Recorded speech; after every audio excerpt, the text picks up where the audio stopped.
Changement de décor pour Footnat Inside. Après la Seine-Saint-Denis, la folle fin de saison du FC 93 en National 2, cap sur la Côte d'Azur où l'AS Monaco a décidé à l'été 2022 de retirer son équipe réserve des championnats hexagonaux pour créer son propre groupe élite. Alors en quoi consiste ce projet qui revient doucement à la mode au sein du football français? Qui le compose? Quel est son fonctionnement, son objectif? Éléments de réponse avec les petits princes du Rocher.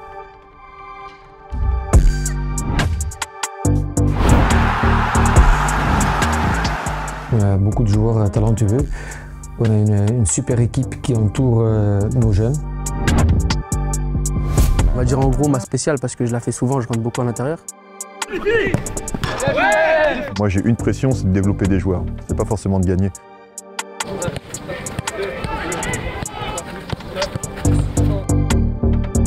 Remettez-vous en place. Ce qui va être important, c'est de trouver nos soutiens.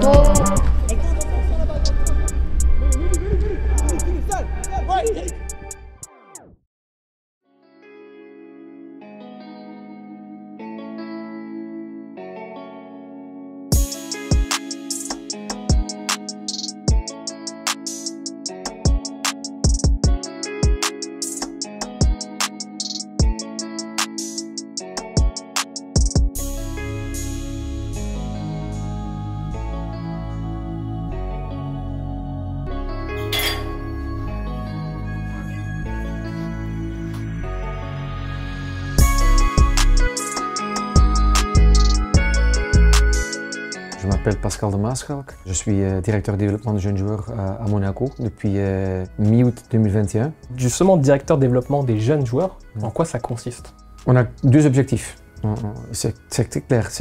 En fait, c'est les objectifs de nos entraîneurs. C'est former des joueurs pour le plus haut niveau. Ça veut dire jouer pour l'AS Monaco, mais aussi avoir un 100% réussite pour le bac. Un minimum, si ça ne marche pas comme joueur pro, ils ont quand même ils ont cette attitude de travailler et pour atteindre un objectif, et dans ce cas, c'est le bac. Alors on en vient plus globalement au groupe élite. Il a été créé en 2022, à l'été 2022. Quel premier bilan on peut faire de ce groupe élite-là, un an et demi plus tard? Il y a plusieurs aspects pour évaluer le groupe élite. Le premier, plus global. Un des éléments pourquoi on a retiré, c'est parce qu'on voulait vraiment créer un programme avec beaucoup plus de diversité. Diversifié, ça veut dire on veut jouer contre des meilleures académies de France, des meilleures académies en Europe, et des équipes plus professionnelles, avec tout le respect pour les équipes N2, et on a descendu notre dernière saison N3. Ça reste quand même un esprit plutôt amateur, et surtout chaque semaine les mêmes adversaires. Pour moi, on a fait un peu de recherche.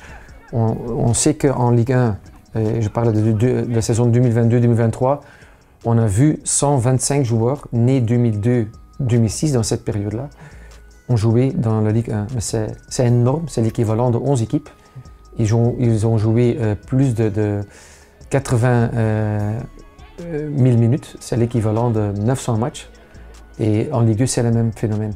Donc ça veut dire qu'il y a 250 joueurs très jeunes, mais vraiment très jeunes, qui jouent professionnels le plus haut niveau, Ligue 1, Ligue 2.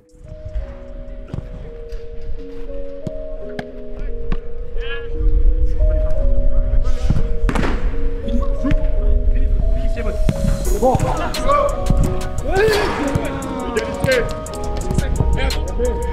Bouge.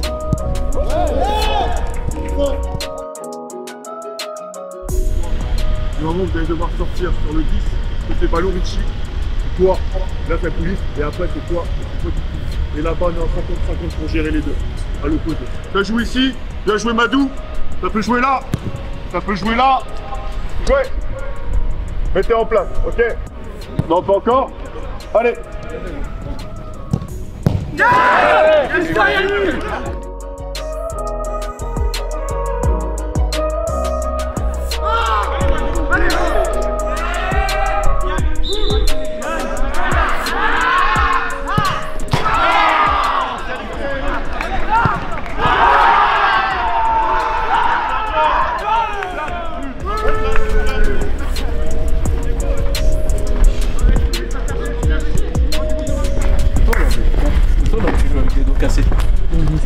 Bah oui, ça commence entre les jambes d'Alex.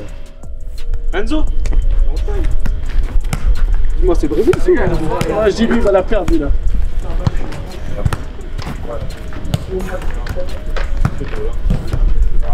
Désolé de vous dire qu'il y a un ballon là-bas.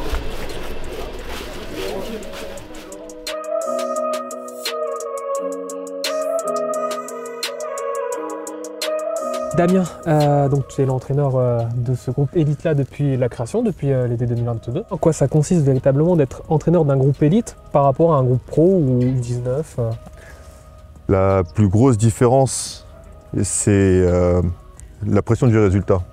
Moi, j'ai une pression, c'est de développer des joueurs. C'est pas forcément de gagner. La pression que j'ai, c'est en effet, c'est d'exploiter au maximum tous les potentiels que l'on a au club à l'AS Monaco et de les préparer au maximum de la meilleure des manières possibles pour qu'ils soient prêts le jour J quand ils vont avec les pros.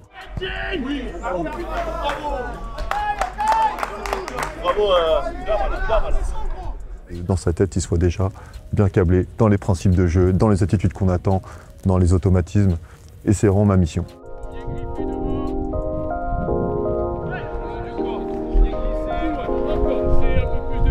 Actif.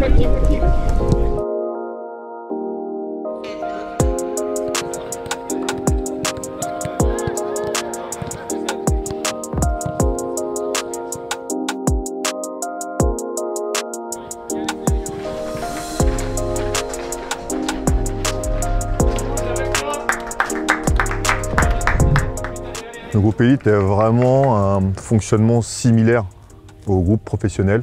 Vraiment, on est focus sur le développement individuel du joueur. Ça veut dire que ça peut être des sessions individuelles en vidéo, sessions individuelles sur le terrain, pour encore une fois améliorer ce joueur et qu'il soit presque un produit presque fini quand il intègre le groupe professionnel. C'est à toi là, c'est Madou qui doit être là-bas.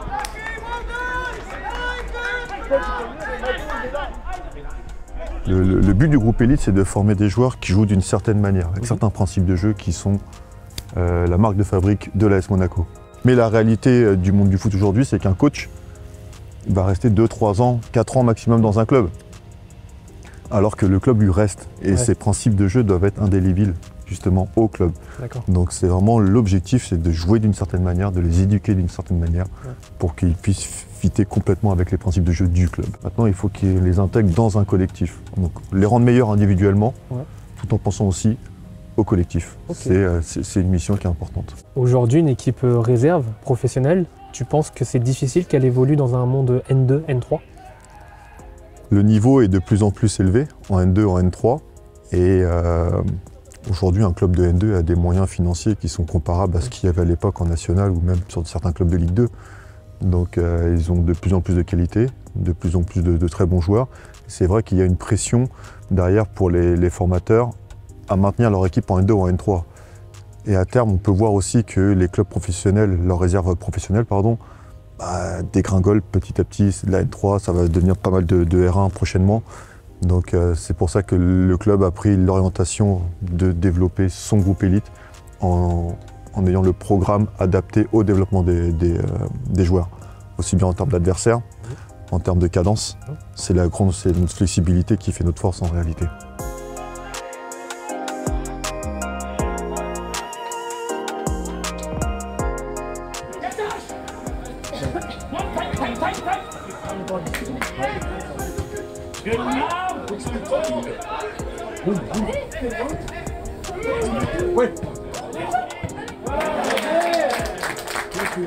Et tu parlais tout à l'heure de tes échanges avec Adi Hutter. Alors justement, c'est quoi ta relation? Comment tu fonctionnes véritablement avec lui? On est sur la même page et c'est des échanges qui sont constants.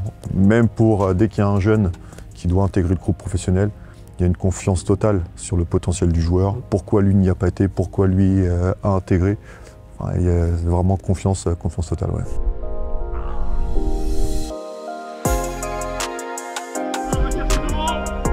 On vous a vu attentif tout à l'heure au match du groupe élite. Quelle est votre manière de percevoir le groupe élite et de travailler avec lui? But when I have the possibility to watch a game, I'm there because I'm interested in the game. I have a good relationship to Damian, the EDG coach. We have really good connections to the EDG. Always tomorrow is Simon and Samuel Bombay. He's 16. He trains a lot with us, and Simon was in the summer in the preseason with us. And all the time when we have the national team break, the EDG players are with us, so I know everybody. And yes, it's really nice as a coach to have a good relationship to our EDG team.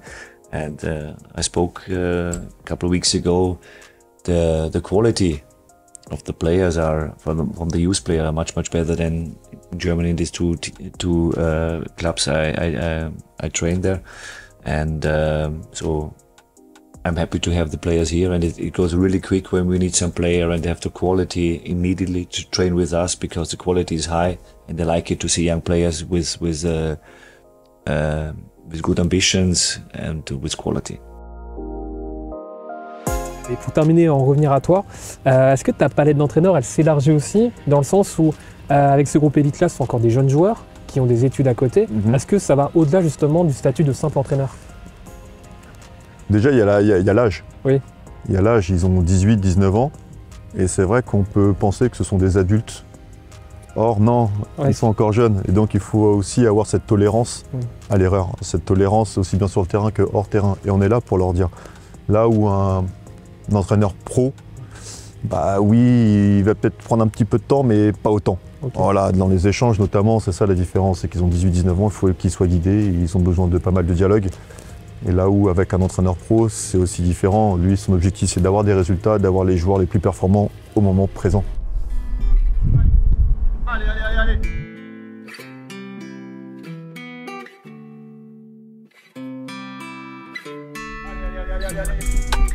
Allez, c'est bien, 15, 17, c'est bien.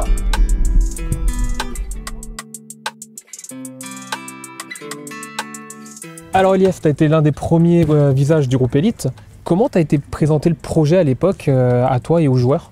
À la fin de la saison U19, il y a eu ce nouveau projet qui était la création du groupe élite. Il nous a été présenté comme une projection pour intégrer les pros. J'ai signé mon premier contrat pro qui a été l'aboutissement de mon travail avec la formation chez les jeunes. Après, j'ai ensuite intégré les entraînements avec les pros. Je me suis très bien intégré grâce au groupe pro et au staff qui me l'ont permis. Quand l'entraîneur l'a senti, il m'a lancé. Alors il y a ce premier match en pro justement au mois de novembre en Europa League face à l'Étoile Rouge de Belgrade. Ensuite il y a ce fameux match à Auxerre. Ouais, c'est ça. Est-ce que tu veux nous le raconter un petit peu ces premières minutes déjà avec l'Étoile Rouge, enfin contre l'Étoile Rouge, et puis ensuite ce fameux match à Auxerre où tu inscris le doublé vainqueur? Déjà contre l'Étoile Rouge, je ne m'y attendais pas, c'était la fin de match. Je ne pensais pas rentrer et on gagnait je crois 4-1 ou 4-2. Donc il y avait un peu de marge. Et il m'appelle, il me dit de rentrer directement et j'étais pas prêt, mais quand il t'appelle et que c'est ton premier match en pro, tu te mets directement dedans et je suis rentré et j'ai essayé de donner le maximum et d'être le plus performant possible. Et après, après ça, il y a eu la Coupe du Monde. Et la Coupe du Monde qui a laissé une grande trêve pendant l'hiver, ce qui a permis à certains jeunes de monter avec les pros pour compléter. Et c'est durant cette trêve que pour moi tout a basculé parce qu'on a eu plusieurs matchs amicaux, des entraînements, ça a permis de faire ses preuves. Et c'est là où j'ai senti la confiance du coach grandir pour moi, en me mettant titulaire face à Leeds, face à la Fiorentina. Et c'est ces matchs-là qui m'ont permis d'engranger de la confiance. Et après, à la fin de la Coupe du Monde, au retour du championnat, il y a eu ce match contre Auxerre. Il y a cette première mi-temps qui est serrée. Et il m'envoie à l'échauffement avec Youssouf Fana et Golovin. Et à la fin de la première mi-temps, il nous dit d'accélérer. Moi, je ne m'y attendais pas, je ne pensais pas rentrer. Et pendant la mi-temps, il nous dit nous trois, on rentre. Et à ce moment-là, je pense plus qu'à une chose, c'est de jouer et d'être le plus performant possible. Et puis saisir ta chance et de marquer. Ouais. Après, il y a ce premier but qui vient assez rapidement, sur une passe de Golovin, je marque. Après, il y a l'égalisation d'Auxerre, donc tout se passe vite. Et après, c'était les émotions, c'est-à-dire que le match, il était engagé, il fallait marquer pour gagner. Et il y a cette action vers la fin et je sais pas, je la sens. On va dire en gros ma spéciale parce que je la fais souvent, je rentre beaucoup à l'intérieur. Et je la sens et pourquoi pas tenter la frappe et elle rentre. Avec l'aide de l'académie qui m'a permis de pouvoir allier à la fois le foot et les études, ça a été un peu plus facile. C'est-à-dire qu'ils m'ont mis des cours aménagés, ils m'ont permis de pouvoir assister aux cours et aussi d'être sur le terrain et de pouvoir faire par exemple de la musculation, des soins. Et c'est ce qui m'a permis de pouvoir être performant dans les deux. Moi je suis très proche du groupe élite, de mes collègues. C'est-à-dire que je ne suis pas quelqu'un qui les a lâchés du tout au tout. C'était progressif, j'étais souvent avec eux, je les voyais en cours, je sortais avec eux. Et ouais, après j'ai gardé un bon lien avec eux. Tu fais partie intégrante du groupe pro. Est-ce que tu penses que tu serais arrivé aussi rapidement en pro sans le groupe élite? Non, je pense pas. Pas aussi vite en tout cas. Ouais, et pourquoi? Parce que déjà le groupe élite il donne une visibilité plus conséquente avec le staff des pros. C'est-à-dire qu'on joue ici contre de belles équipes et le staff des pros ils ont la chance de pouvoir venir assister à nos matchs et de voir en gros nos qualités, les joueurs qui se démarquent. Et ils te permettent aussi de pallier, par exemple s'il y a des absences chez le groupe pro, de prendre des joueurs du groupe élite parce que la qualité, il n'y a pas un si grand écart que ça, donc les joueurs seront forcément prêts pour pouvoir s'entraîner avec les pros. Bon, maintenant que tu es en professionnel, est-ce que le plus dur est fait ou le plus dur arrive? Non, le plus dur arrive. Là, j'ai pas envie de dire rien n'est fait parce que c'est déjà quelque chose d'être avec les pros, mais je pense que le plus dur arrive.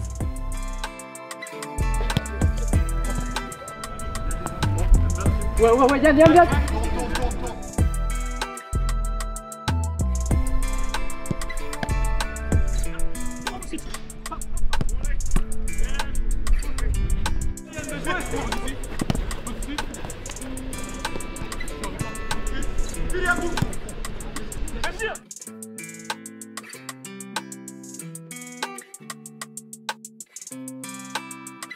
Moi, j'ai vu ça comme un plus parce que on sortait d'un championnat national 2 où on jouait contre la moyenne d'âge des équipes adverses, elle était à peu près de 26-27 ans. C'était pas forcément des équipes comme nous, on va dire, qui cherchaient à jouer au ballon, à ressortir ou créer quelque chose d'intéressant. Les semaines de travail, elles s'organisent différemment. Par exemple, quand je prends mon cas, ça me permet aussi de m'adapter au programme de l'équipe première parce que en faisant partie du groupe, le week-end, je peux être sur les matchs de l'équipe première et ensuite avoir mon temps de jeu pour me développer individuellement et faire mon développement la semaine. J'ai un staff autour de moi, que ce soit le staff du groupe élite ou bien le staff des professionnels, qui essayent de m'encadrer au quotidien, de me pousser tous les jours afin de développer un maximum mon potentiel. J'essaye de prendre un maximum de recul, voir ce qui me reste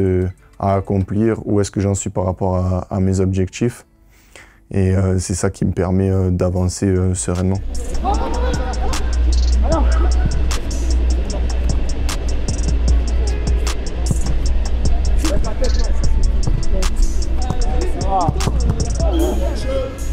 Bon, en parlant d'adversaire justement, est-ce qu'il y a un voyage en particulier que vous retenez, que vous voulez ressortir pour un peu illustrer justement l'apprentissage qu'il y a dans ce groupe? On a eu la saison passée, on a eu deux rencontres dans 4 jours, Manchester United à Old Trafford et 3 jours après Arsenal. En fait, il y a l'ambiance à Old Trafford pour 20 000 personnes, 20 000 spectateurs. Mais aussi quand je compare les données GPS de ces 2 matchs, Manchester et Arsenal, avec les données de la compète qu'on a eue, c'est quand même une différence. On est vraiment dans le professionnalisme, on n'a plus d'accélération, décélération, et c'est les mettre en haute intensité.